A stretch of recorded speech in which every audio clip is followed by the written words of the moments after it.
Ես առաջարկում եմ ի վերջո դադարել լսել մարդկանց, ովքեր անընդհատ մի ինչ-որ բան են գուժում կամ մի ինչ-որ իրենց ըստ իրենց տեղեկատվությունն են ասում, մատուցում հանրության, եւ հետո տեսնում ենք, որ այդ տեղեկատվությունը ընդհանրապես չի համապատասխանում իրականությանը։ Նորից եմ ասում, մի լսեք այդ մարդկանց, սուտ է այդ ամբողջը, կարդացեք հրապարակված թղթերը, տեսեք իրականում ինչա տեղի ունենում։ Վիլայեթիներ չլսենք։ Ուրեմն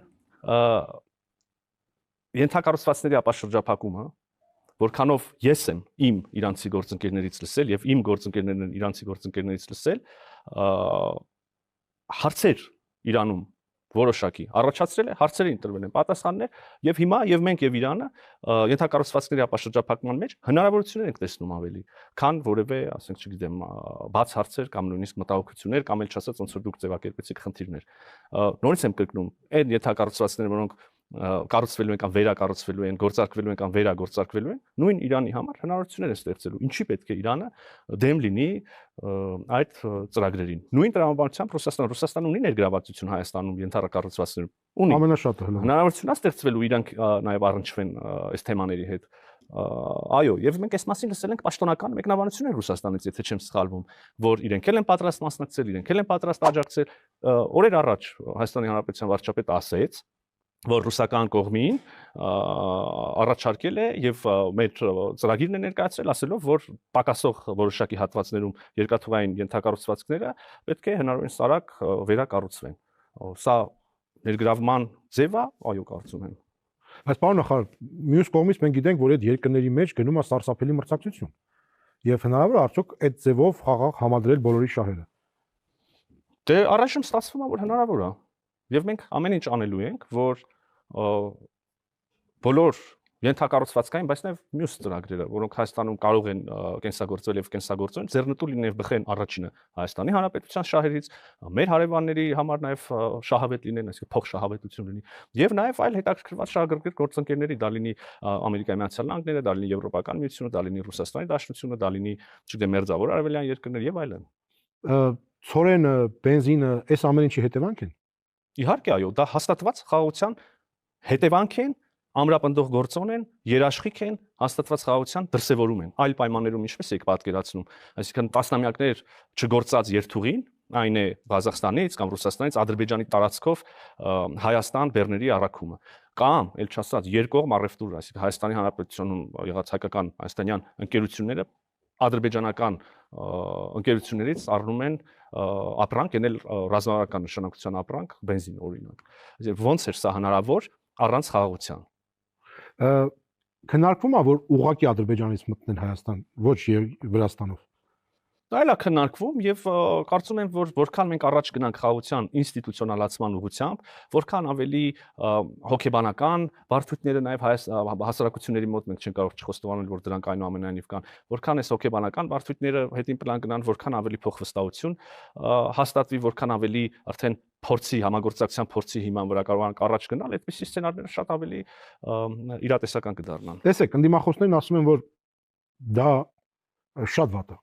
Ինչու՞։ Որովհետև Ադրբեջանը պահում է մեր գերիներին, Ադրբեջանը մեր տարածքներում է, չի տալիս հետ։ Ադրբեջանը խոսում է 300,000 ադրբեջանցիների գալու մասին,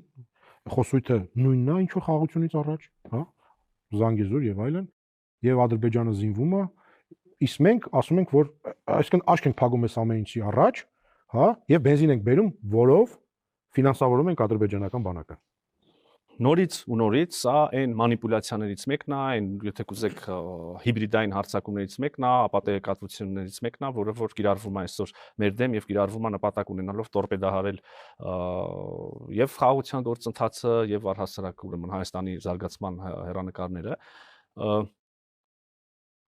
Այդ բենզինի ձեռքբերումը որքան հասկանում եմ, շատ շահավետ է Հայաստանի Հանրապետության քաղաքացիների համար։ Ես տեսա բոյկոտի կոչեր կան, բայց ես իմացա նաև, որ հերթեր կան այդ բենզինի ձեռքբերման համար, հա։ Մյուսը, իհարկե չեմ ուզում ասել, որ բոլոր խնդիրները լուծված են։ Դա կլինի ինքնախաբեություն, դա կլինի հասարակությանը խաբել, վերջո ակնհայտ է։ Հիմա կան Բաքվի բանտերում պահվող անձինք, հա։ Կա լսում ենք շարունակաբար Արևմտյան Ադրբեջանի խոսույթը, այս կամ այն մակարդակով, այս կամ այն իրադարձության շրջանակներում։ Հիմա խնդիրներ են սրանք, որոնք դեռ ենթակա են լուծման, խաղաղությունը հաստատված է, համագործակցության փորձերը կան, դրսևորումները կան, բայց սա չի նշանակում, որ մենք անցել ենք ամբողջությամբ անհրաժեշտ ճանապարհը եւ հումանիտար հարցերն էլ պետք է այսինքն ենթակային հասցեագրման եւ նաեւ արևմտյան Ադրբեջանի խոսույթը մենք համարում ենք դա մեր տարածքային ամբողջականության դեմ խոսույթ այնպես որ դեռ ճանապարհ կա անցնելու բայց պետքա գնալ այդ ճանապարհով ի վերջո անհրաժեշտ ճանապարհ անցնում անհրաժեշտ նպատակակետին հասնում նա ով քայլում է չէ այդ ճանապարհով եթե դու ճանապարհի սկզբից նստես եւ ասես կայես խոչընդոտ եւ ոչինչ չանես դրանք հաղթարելու ուղղությամբ ոչինչ չանես մթնոլորտը բարելավելու ուղղությամբ փոխվստահության ձեռքբերելու ուղղությամբ այդ խնդիրներից ոչ մեկը չի լուծվի հիմա խոսում ենք բայց արդեն դուք հիշեք մթնոլորտը եւ հասարակության ակնկալիքները օգոստոսին դուք հիշեք այդ ակնկալիքները մարտին եւ պատկերացումները ապագայի վերաբերյալ դուք հիշեք այդ պատկերացումները ապագայի վերաբերյալ անցած տարի նախանցած տարի մենք սպասում ենք պատերազմի մի հատ համեմատեք որտեղ ենք մենք այսօր եւ որտեղ ենք մենք 6 ամիս առաջ մի տարի առաջ 2 տարի առաջ դե տեսեք կա մյուս թեզը որ այս բենզինը հենց այս քայլը ինչ ենք ուզում դուք անեք այսպեսի ծրագիր ունեք որ այ հիմա էժան գալիս է մարտիկ գնում են ինչ որ դրական ակնկալիքներ եւ այս ամենը նրա համար է թուրքերն էլ հեսա ինչ որ բան կանեն որ դուք վերընտրվեք այլ վերընտրվելուց հետո ձեզանից գինը կուզեն եւ 300,000 ադրբեջանցիներ կգան Հայաստան հա ռուսական բազան կհանեք եկեք անկեղծ ասենք ընդդիմադիրները դա են ասում որ սա հիմա ավանսա որից հետո ընտրությունից հետո ձեզանից կուզեն գինը մեր ընդդիմադիրները իհարկե կարող են շատ կրեատիվ կերպով նոր ու նոր ստեր հնարել եւ հրամցնել հանրությանը, բայց գոնե ես իրավունք ունեմ հիմարությունները չմեկնաբանել էլի։ Բազայի հարց չկա։ Օրակարգում այդպեսի հարց չկա։ Այդ դեպքում ասում են ինչի Ադրբեջանը մեզ էժան բենզին տալիս։ Որովհետև խաղաղությունը հաստատվել եւ համագործակցություն պետք է ձևավորվի եւ մեր տարածքով էլ պիտի անցնեն ադրբեջանցիները այո եւ Թուրքիայի բեռները վաղ միսօր եւ մենք պետք է իրաց տարածքով ապրենք անցնենք եւ մենք պետք է իրենցից ապրանք գնենք եւ իրենք պետք է մեզնից ապրանք գնեն մենք կառուցում ենք խաղաղ միջավայր Հայաստանի Հանրապետության շուրջ այս խաղաղությունը այլընտրանք չունի եթե խաղաղությունը հաստատվել այլընտրանք չունի մենք սկսել ենք արդեն արդեն այսինքն մի քայլ էլ առաջ ենք գնացել չէ իմաստը ինչի Զանգեզուրի արևմտյան, չգիտեմ, Ադրբեջան խոսալու 300,000 ադրբեջանցի բերելու, մեր հողերը չազատելու, գեյներին հետ չտալու, եթե այդ ամեն ինչը ձերասացի պես է, իմաստը ո՞րն է այս ամեն ինչը։ Դե ես էլ եմ ասում, նույնը իմաստը ո՞րն է, շարունակաբար ուրեմն ագրեսիվ նարատիվներ տարածելու։ Համաձայն եմ, չկա իմաստ։ Բա ինչ են անում։ Դե ուրեմն մի բան են չի։ Չէ, նայեք, կա կուտակված խնդիրների մի մեծ բազմություն։ Հիմա ես ասում եմ, որ 1-ը, 10-ը, 20-ը լուծված է։ 3-ը մեկը մյուսից կարևոր չեն վիճարկում։ Դեռ լուծված չեն եւ մենք աշխատում ենք այդ ուղղությամբ։ Դուք վերցնում եք սկիզբը եւ վերջը, դուք այդ ճանապարհը եւ աշխատանքը, ջանքերը, ժամանակը չեք դիտարկում։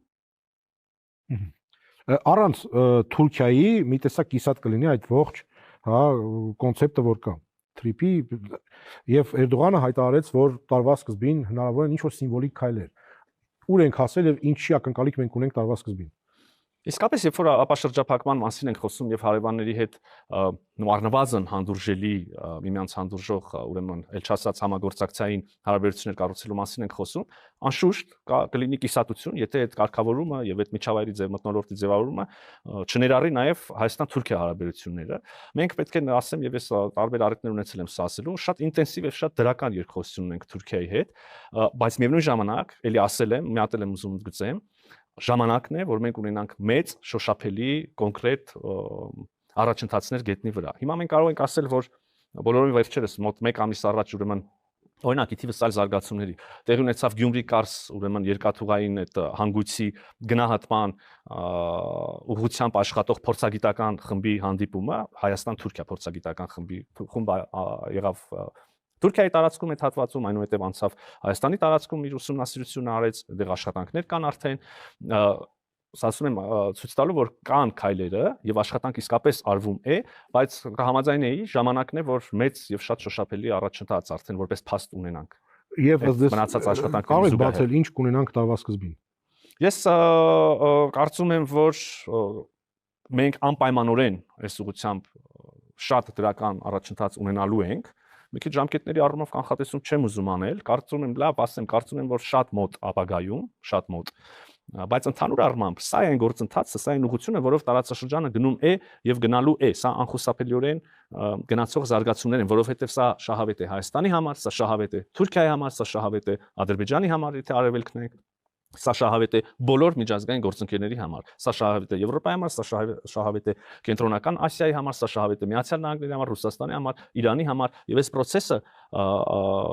եթե այնուամենայնիվ կանխատեսում անեի, ես իմ գնահատականը կլիներ շատ լավատեսական։ Ես չեմ կարող ասել դա կլինի հունվարի 1-ին, 10-ին, թե 20-ին, թե 30-ին։ Ես չեմ կարող ասել դա հունվարին կլինի, այսինքն չեմ ուզում այդպիսի գնահատական կանխատեսում անել։ Ես չեմ ուզում ասել ամբողջական գործընթացը, բոլոր հնարավոր քայլերը տեղի կունենան հունվարին, թե մի մասը կլինի հունվարին, մի մասը մարտին, մի մասը մայիսին, կամ սեպտեմբերին, կամ հաջորդ դեկտեմբերին, բայց այդքան երկար չեմ կարծում, թե ամբողջը տևի։ Բայց ուզում եմ ասել, որ ես տեսնում եմ եւ սա կարծում եմ, թե ակնհայտ է, որ գործընթացները այսպես են գնում եւ այդպես են ստացվելու։ Այսինքն այնուամենայնիվ տարվասկիզբ մի մասը կտեսնենք։ Դուք նորից ինձ ժամկետ եք ուզում։ Չէ, տարվասկիզբ հիմա հունվար, փետրվար։ Օրինակ կարող եմ ասել, որ այդքան օրը չի, ինչքան ինչը։ Շատ օրինակ սիմվոլիկ մի քայլ կարող ենք տեսնել մինչև տարվա սկիզբ, այսինքն դեռ 2 օր մնացել է 2 օր։ Հասկացա։ Կա այս ամեն ինչի, ինչ դուք նկարագրեցիք, այլ հայացք։ Ձեր ընդդիմախոսները կրկին։ Նրանք ասում են, որ Հայաստանի արտաքին քաղաքականությունը թուրք-ադրբեջանական ազդեցության տակ է։ Դրա ողջ իմաստը Ռուսաստանին տարածաշրջանից հանելն է։ Եկեղեցու դեմ սկսած արշավ նրանք ասում են, դուք Թուրքիայի ասելով եք անում մեր ազգային արժեքները, դուք հնարավորինս նվազեցնում եք Ռուսաստանի ազդեցությունը եւ ողջ քաղաքականությունը տանում եք նրան, որ Ռուսաստանը դուրս մղվի եւ նրանք ասում են այ ապազգային այս իշխանությունը պետքա գան ազգային ուժերը եւ վերականգնեն ազգային պետությունը։ Ձեր մեկնաբանությունը։ Մի մասը հարցադրումներ են, որոնց ես ուզում եմ եւ չեմ խուսափի կանդրադառնամ, բայց այնուամենայնիվ թույլ տվեք անհեթեթ հատվածներին վրա ժամանակ չծախսել, հա։ Ուրեմն Ռուսաստանին Հայաստանից դուրս թողելու, Ռուսաստանի հետ քաղաքական, տնտեսական, որևէ այլ կապերը խզելու օրակարգ Հայաստանի Հանրապետության կառավարությունը չունի։ Այդպիսի օրակարգ չկա, այդպիսի քաղաքականություն չի վարվում։ Ավելին ասեմ, սա հենց նոր ես ինչ որ ասեցի, ուղիղ ասվում է նաև մեր միջազգային գործընկերներին, մյուսներին, որպեսզի թյուր ըմբռնում չլինի, որպեսզի մենք հարաբերություններ ենք կառուցում, խորացնում տարբեր աշխարհական կենտրոնների հետ, որպեսզի ճիշտ հասկանանք ակնկալիքները։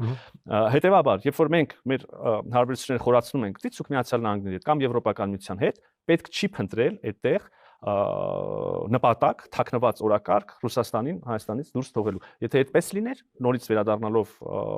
վարչապետի վերջին ասացներին, Հայաստանի Հանրապետությունը, իդեմս Հայաստանի Հանրապետության վարչապետի Ռուսաստանի Դաշնությանը չէր առաջարկի վերականգնել երկաթուղու, չգիտեմ, օրինակ բացակայող մասերը Գյումրիի հատվածում, Երասխի հատվածում եւ ներգրավել այդ մեծ ուրեմն տրանսպորտային շարժերի մեջ։ Այն ինչ ասեցիք։ Թուրքական օրակարգ է։ Հա դե ասեցի անհետեթություն։ Շատ է, բայց տեսեք, պարոն նախարար, դուք Եվրամիությունում հայտարարում եք, որ այն ստորագրվեց այս տարի այդ ռազմավարական համագործակցությունը, սա մեր, այսպես ասած, վերջը չի։ Այո։ Ճիշտ է։ Դուք ուզում եք Եվրամիությունից օգնություն հիբրիդային պատերազմի դեմ պայքարելու համար, Եվրամիության չինովնիկը ասում է, որ սա Ռուսաստանից եկող հիբրիդային պատերազմի դեմ Հայաստանին օգնելու համար է։ Եվրոպական չինովնիկը ասում է, մենք էներգիայի դիվերսիֆիկացման ծրագիր ենք անում, փող ենք տալիս Ռուսաստանից ազդեցությունը թույլատնելու եւ կախումը թույլատնելու համար։ Եվ միանգամից Ռուսաստանից ռեակցիա գալիս, որ եթե ձեր ասած սա դերևս վերջը չի հարաբերություններ, եթե դուք Եվրամիություն եք գնում, ապա մոռացեք ԵԱՏՄ-ն։ Հիբրիդային պատերազմ մենք ենք անում ձեր դեմ, սա ինչ է նշանակում։ Եվ մենք տեսնում ենք, այս ամեն ինչը մենք տեսնում ենք։ Հիմա դուք ասում եք ոչ մի բան չկա, բայց կա։ Ես չեմ հիշում, որ ես ասել եմ ոչ մի բան չկա, ինչ որ կոնտեքստում։ Դուք ասում եք, որ մենք Ռուսաստանին հravirում ենք, բաց ենք եւ այլն։ Չէ, ես ասել եմ, որ մեր հարաբերությունների խորացումը Եվրոպական միության հետ նպատակ չունի խզել կապերը Ռուսաստանի Դաշնության հետ։ Ով է ասում, մի րոպե։ Խզել կապերը Ռուսաստանի Դաշնության հետ պետք չի նույնականացնել ԵԱՏՄ անդամակցության հետ։ Մենք հիմա ԵԱՏՄ-ում անդամ պետություն ենք, չէ՞, եւ մենք շահեկան համագործակցություն ունենք, այդտեղ եւ մեր համար շատ շահավետ համագործակցություն ունենք ԵԱՏՄ շրջանակներում։ Եթե մի օր հարց ծագի անդամակցել Եվրոպական միությանը, այդ հարցին զուգահեռ պետքա ծագի թե մնալ, այսինքն հարցի հաջորդ կտոր, թե մնալ ԵԱՏՄ-ում։ Սա չեմ կարող շղթել եւ որևէ մեկը չի կարող, բայց եթե այդ օրը գա կամ երբ այդ օրը գա, մենք բոլորս կնստենք, կմտածենք այդ մասին, դա կդառնա քննարկման առարկա, այդ հարցով պետքա որոշում կայացնել։ Հիմա մեր հարաբերությունները Եվրոպական միության հետ գնալով խորանում են, այո, դա դեռ վերջը չի, մենք ի վերջո օրենք ունենք, չէ՞, Հայաստանի Հանրապետության օրենք, որը ըստ էության պարտավորեցնում է Հայաստանի Հանրապետության գործադիր իշխանությանը վարել Եվրամիությանը, ուրեմն մեկնարկել Եվրամիության անդամակցության գործընթացը։ Սա օրենք ասա ամբողջ աշխարհին հայտնի է, սրանից բխում են պարտավորություններ։ Հետևաբար այն, որտեղ մենք ենք այսօր, դա վերջը չի, բայց ես ուզում եմ դինամիկան նայենք վերջին շրջանի եւ մի հատ եթե Եվրամիությունից ենք խոսում, տեսնենք ուր ենք մենք։ Մենք ունեցանք Եվրոպական միության դիտորդական քաղաքացիական առաքելություն, որը մշտադիտարկում էր իրավիճակը սահմանամերձ շրջանում, չէ՞։ Սա նպաստեց կայունությանը։ Կարծում եմ բանը անքննելի է, որ իհարկե նպաստեց։ Մենք ունեցանք խորհրդացություններ անվտանգության եւ պաշտպանության ոլորտում, այսպիսի օրակարգ կար առաջ ԵՄ-ի հետ։ Չկար։ Մենք ունեցանք Եվրամիության աջակցությունը դիմակայունության եւ աճի ծրագրի շրջանակներում շատ բազմավոլորտ, թվում նաեւ աշխարհագրության առումով շատ դիվերսիֆիկացված Հայաստանի Հանրապետություն շահում է միանշանակ։ Մենք ունեցանք եվրոպական խաղաղության գործիք կոչվող մեխանիզմի ներքո աջակցություն Հայաստանի Հանրապետությանը պաշտպանության ոլորտում, հա։ Մի հատ եղավ, երկրորդը ձգձգվում էր, երկրորդի վերաբերյալ կոնսենսուսն էլ արդեն հայտարարվեց եւ դա էլ կլինի։ Սկսելու ենք բանակցությունների երրորդի շուրջ։ Մենք ունեցանք մեր օրակարգը ռազմավարական մակարդակի ուրեմն բարձրացնելու այս հայտարարությունը եւ այլն պրոցեսներ մենք ունեցանք վիզաների անվտանգության համակարգը, որը մենք ունեինք, փաստ է բոլորի համար եւ վաղուց արդեն կարծեմ չի քննարկվում, բոլորը ընդունել են սա անվտանգային համակարգը, որը մենք ունեինք գործընկերների մի խմբի հետ, այն անհրաժեշտ պահին չի աշխատել եւ Հայաստանի Հանրապետությունը այդ անվտանգության համակարգը այլևս չի դիտարկում իր անվտանգության համակարգը։ Մենք հապկում մեր անդամակցությունը սառացրել ենք, կարծեմ։ Հիմա սա դնենք մի կողմ, ես ուզում եմ շարունակել նաեւ Եվրոպական միության այդ օրակարգը։ Մենք մեկնարկել ենք վիզաների ազատականացումը։ Հիմա պիտի ընթանա գործընթաց ոլորտային ինտեգրման, այսինքն մեծ ճանապարհ կա, որը անցել ենք եւ շարունակելու ենք անցնել։ Բանախար Ռուսաստանը մեզ սպառնում է հիբրիդային։ Ես չեմ ուզում ոչ մի, այո, հիբրիդային պատերազմ սպառնում, որովհետեւ ոչ մի անպատասխան եվրոպական չինովնիկ ասում է, սա տալիս ենք Ռուսաստանից պաշտպանվելու համար։ Ես տեսա, որ թեման շահարկվեց, ուրեմն նախ Հայաստանի Հանրապետությունը ի վիճակի է կազմակերպել եւ անցկացնել ժողովրդավարական ամենաբարձր չափանիշներին համապատասխանող ընտրություններ։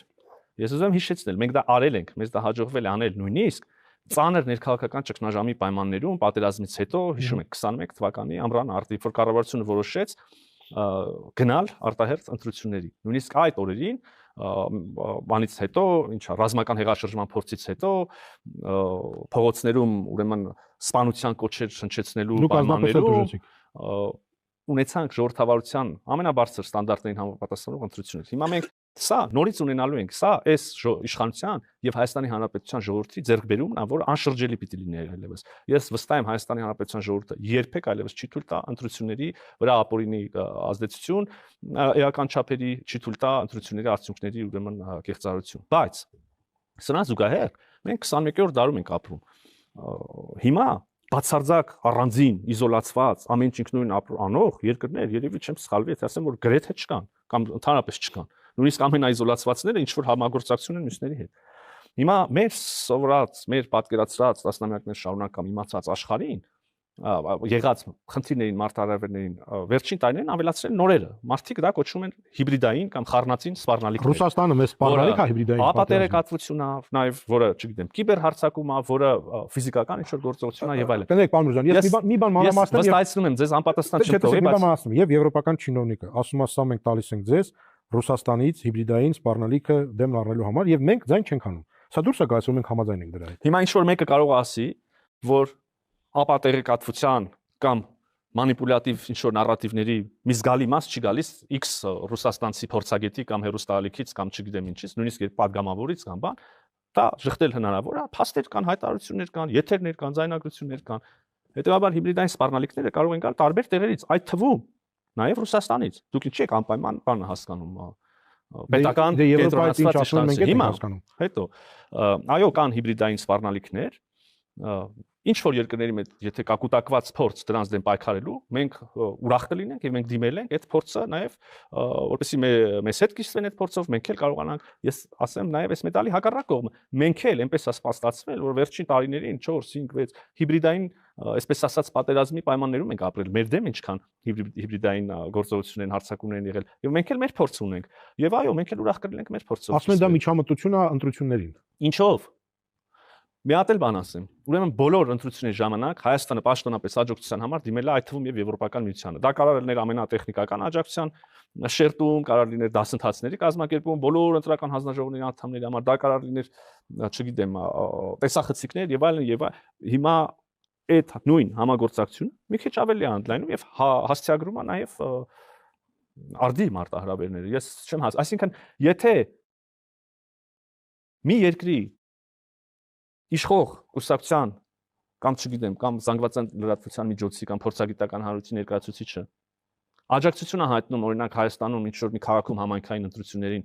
կոմունիստական ասենք կուսակցությանը, այդ միջամտություն չի այս տան ներքին գործերի, բայց երբ որ Եվրոպական միությունը ասում է, որ մենք պատրաստ ենք օգնենք, որ Հայաստանը աջակցենք ինչով կարող ենք, որ Հայաստանը շարունակի ունենալ ժողովրդավարական ընտրություններ, այդ միջամտությունն է ներքին գործերի, կներեք, այստեղ մտածում են, որ դա ասում են այն մարդիկ, ամեն ուժերը, որոնք հասկանում են, որ ժողովրդավարական ընտրությունների պայմաններում, եթե իրանց չհաջողվի ուրեմն խաթարել այդ ժողովրդավարական ընթացքը եւ իսկապես ժողովուրդը գնա եւ քվեն տա, այդ պայմաններում իրանք ուղղակի շանս չունեն այդ քվեն հավաքելու, դրա համար sense շոր։ Այդ դեպքում հարցին մյուս կողմից նայենք, տեսեք, նաեւ ասում են, որ մենք դարել ենք մի երկիր, որտեղ սրբազաններ են ձերբակալված, որտեղ մարդիկ են ձերբակալված ընդամենը մեկ նախադասություն արտահայտելու համար, որը ռազմական կոշտ չի եղել, բազում համայնքապետեր են ձերբակալված։ Մի խոսքով ունենք լիքը քաղբանտարկյալներ եւ նրանք ասում են, այ մեր ժամանակ Եվրամիությունը այնց հայտարարություններ կաներ։ Հիմա ձայն չի հանում եւ դա աջակցություն է ձեզ, քանի որ դուք աջակցում եք իրենց ծրագրին Ռուսաստանը տարածաշրջանից դուրս մղելու։ Այ ինչու են եվրոպացիները ձայն չեն անում, եթե այսքան քաղբանտարկյալներ կան։ Իրենց ժամանակ, երբ որ կային քաղբանտարկյալներ, երբ որ կային հալածանքներ քաղաքական հայացքների համար, երբ որ մարդ էին սպանում փողոցում քաղաքական հայացքների համար, լավ կլիներ, որ այդ արձագանքները հենց այդպես համարժեք լինեին։ Հիմա, երբ որ ասում եք սրբազաններ են ձերբակալված, գիտեք իմ համար, որպես Հայաստանի Հանրապետության կառավարության անդամի, այս կոնտեքստում չկա սրբազան, չկա դիրիժոր, չկա նկարիչ, չկա պետական պաշտոնյա, կա մի բան։ Բոլորի հավասարությունը օրենքի առաջ։ Հիմա եթե մեկը կոռուպցիոն ապացուցված ինչ որ սխեմայով մի բան է ձեռք բերում ենթադրենք եւ հետեւում է օրենքով սահմանված, չգիտեմ, ապացույցներով, դատական գործընթացով եւ այլ, հետեւում է դրան համապատասխան սանկցիան։ Մեկ էլ ասում ենք, վայ ոնց կլներ, բայց ինքը լավ ուսուցիչ էր, լավ դիրիժոր էր, լավ նկարիչ էր, սա աբսուրդ չի։ Ուրեմն կա օրենք եւ օրենքի հավասարություն բոլորի առաջ։ Եթե մեկը զինված հեղաշրջման կոչ է անում, այդ մարդուն դա կարելի անել, որովհետեւ սրբազան է։ Եթե մեկը օտար հատուկ ծառայությունների գործակալ է, այդ մարդուն կարելի է դա ասել դելա ոչինչ ինքը սրբազան է։ Ես ոնց կարամ համաձայնեմ, որ այդ մարդիկ, որ քաղաքական հայացքների համար են ձերբակալված կամ կալանավորված, այս էլ նոր բան է իմիջիայլոց, նորաձև շատ բան է, հանցանքները կոծկել քաղաքական գործունեության իմիտացիայով։ Հիմա մի անեկդոտ հիշեցի, ճիշտ ասած, ես հիշում եմ տարիներ առաջ այսպիսի անեկդոտ կար։ Մի երեխա գալիս է տուն եւ մորը բողոքում է, որ իրան ասել են Քոչարյան եւ ծեծել են եւ Մարինեն ասում է դու բան չէիր արել, քեզ ասեցին Քոչարյան, հա, տենց։ Ու իրանք բան չէին արել, մենք էլ քանի որ բաներ քաղաքական հակառակորդներ գնացինք բռնեցինք։ Պարոն նախարար, դուք ասում եք օրենքով, նրանք ասում են օրենքով իշխանությունը չի կարող խառնվի եկեղեցու գործերին։ Բայց դուք ասում եք, այսպես պետք է լինի, այնպես պետք է լինի, սա պետք է գնա, սա պետք է գա, սա պետք է ընդունվի, sense պետք է լինի, եւ ասում եք, տեսեք, սա հալածանք, հա։ Սա օրենքի խախտում է, որովհետեւ դուք խառնվում եք եկեղեցու գործերին, իսկ Եվրամիությունը ձայն չի հանում։ Այն պահից, երբ որ եկեղեցու ղեկավարության ինչ որ հատված, էական ղեկավարությունն է, հիմնական ղեկավարությունը, որոշում է մտնել քաղաքականություն եւ որթեգրում է քաղաքական կուսակցության, ուրեմն պահված խոսելավոճ եւ այլն, այդ պահից քաղաքական որևէ ուժ կարի ասել, կարա չի ասի, դե բարի գալուց քաղաքականություն։ Դե եթե այդ կա, այս էլ կա։ Բայց ես ուզում եմ սա շատ էական է։ Ներողություն արդարացնել, սա չափազանց էական է, ես այս ընդգծում պիտի անեմ։ Այդ քաղաքական ուրեմն քննադատությունները փոխադարձ քաղաքական բանավեճ իրահերթին, ես ուզում եմ որ հանգարց չմտածենք, թե այս կտորը նսեմացնում է նախորդ ասածս, այսինքն քաղաքականը քաղաքական, լավ, բանավիճենք եւ այլն, բայց օրենքի առաջ բոլորը հավասար են, օրենք թող ոչ մեկ չխախտի։ Այս մի կողմ։ Ուզում ես քաղաքական եղի, ուզում ես հոգեվորական եղի, ուզում ես մշակութային եղի, ուզում ես գրական գեղարվեստական եղի։ Հայաստանի Հանրապետությունում կա օրենքի եւ իրավունքի գերակայություն, օրենքի առաջ բոլորը հավասար են։ Ինչքան մեր իրավապահները հասցնում են եւ կարողանում են հետաքննել, դատարանում ապացույցներ բերել եւ այլն, այդքան պետք է գործընթացները իրականանան։ Այ ընդդիմությունը շատ է հեգնում այն բառը, որ մենք ժողովրդավարության բաստիոն ենք դարել, բայց ահա այսքան քաղբանտարկյալ կա։ Նախ բաստիոն բառի մասին ես ուզում եմ ասել, որ այդ տերմինի այդ համեմատության հեղինակը ես եմ 2018 թվականի քաղաքացիական պայմանագիր կուսակցության համաժողովում եմ սա ասել եւ ուզում եմ ասել, որ էլի սխալ են հասկանում։ Ժողովրդավարության բաստիոնը ժողովրդավարության միջնաբերդը չի, ամենաժողովրդավարը չի, այնտեղը չի, որտեղ բոլոր հարցերը ժողովրդավարության հետ կապված լուծված են, ինստիտուտները կայացած են եւ այլն։ Բաստիոնը դա այն բայրն է, որտեղ սովորաբար տեղի են ունենում այս կամ այն հարցով մարտերը, հա, դա ավելի շատ առաջնագծի նույնական չի, բայց ավելի շատ ավան պոստի իմաստ ունի եւ հիմա որևէ մեկը չի կարող շղթել, որ ժողովրդավարության համար գործընթացներ են հանուն ժողովրդավարության դեմ ուրեմն գործընթացներ են տեղի ունենում եւ Հայաստանում եւ Հայաստանի շուրջ տեղի ունեցող գործընթացները նաեւ այս ասպեկտը ունեն, իսկ քաղբանտարկյալներ Հայաստանի Հանրապետությունում նորից եմ ասում չկան եւ այդ հարցը միանշանակ ունի այս պատասխանը։ Շատ է, վերադառնանք էլի արտաքին քաղաքական օրակարգ։ Վերջին շրջանում դաժե նույնիսկ կարելի ասել որ մոդա է դարել։ Մենք ռազմավարական համագործակցություն ունեինք Ռուսաստանի հետ, կնքեցինք Վրաստանի հետ, հիմա ասում ենք Իրանի հետ, մենք կնքեցինք Հոլանդիայի հետ, Գերմանիայի հետ, Եվրամիության հետ, հա, Ղազախստանի հետ, մի տեսակ Չինաստանի հետ, այդ ռազմավարական խոսույթը չի արժեզրկվել, որովհետև ոնց կարող ենք մենք այսքան ռազմավարական համագործակցություն ունենանք եւ ասենք որ դա մեր անվտանգության երաշխավորություն է։ Ես չեմ հիշում, որ մենք ասացին ենք, որ դա մեր անվտանգության երաշխավորությունն է, Դե դա հարց է։ Այո, մենք ունեցել ենք արդեն մի քանի գործընկերների հետ մակարդակի բարձրացում սովորական գործընկերությունից ռազմավարական գործընկերության։ Իմիջիալոց դուք Ռուսաստան նշեցիք, մենք Ռուսաստանի հետ ունենք շատ ավելի բարձր մակարդակի եւ շատ ավելի մեծ իրավունքներ ու պարտականություններ միմյանց նկատմամբ ենթադրող մակարդակի ուրեմն փաստաթղթեր, պայմանագրեր։ Միացյալ Նահանգները կարժե զրկվեր, եթե դա լիներ ինչ որ, այսպես ասած, փուչիկ հանրահրճակվեր եւ հետո ոչինչ չլիներ։ Հիմա մենք անցնող տարվա սկզբին ռազմավարական գործընկերություն հաստատեցինք Միացյալ Նահանգների հետ, ընդ որում հիշում եք մեզ քննադատում էին, ասում էին, բան, ընդհանրապես խելքի չունեն, ոնց կարելի է գնացող վարչակազմի հետ այդպիսի փաստաթուղթ տանել, նորերը չեն շարունակելու։ Հիմա նոր նախագահ Թրամփի վարչակազմը եկավ եւ ոչ միայն շարունակեց, այլև վերցրեց այդ ռազմավարական գործընկերության շրջանակներում մեր հետ կնքեց հաստատքներ, հուշագրեր, որոնք տեսնում ենք, որ կյանքի են կոչվում։ Մեկը խաղաղության խաչմերուկի, նաև թրիփ նախագծի, եսի գետակառուցվածքների վերաբերյալ, մի ուրիշը արհեստական բանականություն, կիսահաղորդիչներ եւ այլն։ Մենք մոռանում ենք, որ գործարքա տեղի ունեցել աշխարհի խոշորագույն ընկերություններից մեկի հետ, մասնակցությամբ, հա, օրինակ Nvidia-ն, կիսահաղորդիչներ Հայաստանում, ուրեմն տվյալների բազաներ, խոսվում է 500 միլիոնի մասին, պոտենցիալ օրորի ավելանում, այսի բաներ են տեղի ունենում դրանց հիմա վրա գետնի վրա։ Եվրոպական միության հետ արդեն առիթ ունեցա թվարկելու ինչեր արվել, արվում եւ կարվի։ Ղազախստանի հետ Կրկին ռազմավարական գործընկերություն հաստատեցինք վարչապետ Փաշինյանի այցի շրջանակներում Ղազախստան կատարած վարչապետ Փաշինյանը եւ նախագահ Տոկաևը կրկին հրճակեցին հաստատեցին ռազմավարական գործընկերություն։ Տեսնում եք, որ դրանից հետո Ղազախստանից սկսեց ծորեն գալ Ադրբեջանի տարածքով, օրինակ Հայաստան։ Եվ այլն։ Այսինքն հեշտ է նստել ասել դե արժեզրկվում է շատ։ Ես ուզում եմ կանխատեսում նորից անել, առաջիկայում այդ ռազմավարական գործընկերությունները ելի կշարունակվեն հաստատել եւ բոլոր ուղղությամբ էլ աշխատանք արվում, որ կոնկրետ արդյունքներ տան։ Իրանի Իսլամական Հանրապետությունը եւս այդ ցանկում է եւ այդ մասին մենք բարձրաձայն հայտարարել ենք իրանցի գործընկերների հետ։ Նաեւ երկու երկրի հետ հարաբերություններ հաստատվեցին Պակիստանի եւ Սաուդյան Արաբիայի։ Ինչ դա կտամես։ Այո, մենք Սաուդյան Արաբիայի հետ դիվանագիտական հարաբերություններ հաստատեցինք, այո, մենք Պակիստանի հետ դիվանագիտական հարաբերություններ հաստատեցինք, մի դեպքում արդեն այցերել են եղել, համագործակցություն է ձևավորվում, պետք է ասեմ, որ շատ մեծ պոտենցիալ կա համագործակցության։ Պակիստանի հետ, նո այս պահին գոնե փոխադարձաբար եւ պատրաստակամորեն ավանդաբար շարունակվող այդ հակադրում պայմանականորեն ձեր ասեմ, հա, այդ բառը կիրառեմ, հակադրում այլևս չկա եւ տեսնենք ինչ հեռանկարներ կբացվեն։ Մենք կարգավորում ենք մեր ունեցած խնդիրները հերուկ վայրում գտնվող երկրի հետ, թույլ խնդիրը, թույլ չափով, ուժեղ խնդիրը, ուժեղ չափով։ Այսինքն հիմա աշխարհում էլ երկիր չկա, որ մեզ չի ճանաչում։ Ես չեմ կարող վստահաբար ասել, որ տեխնիկապես, ուրեմն թղթով ճանաչման ակտ տեղի ունեցել է բոլոր երկրների հետ, բայց գոնե տենց խնդիրներ առաջացնող չճանաչումներ չկան։ Շատ է, պարոն նախարար, եւս մի հարց։ Ադրբեջանի հետ ֆորմալ առումով մենք ընդհանրապես նախաստորագրել ենք։ Եվ հայտարարում է, որ երկկողմ հարաբերություններով են ընթանում։ Հիմա կան բանակցություններ։ Գնում են դեպի ստորագրման, ինչ-որ process գործընթաց կա։ Իհարկե պետք է սա ավարտվի ստորագրմամբ եւ հետո վավերացմամբ։ Եվ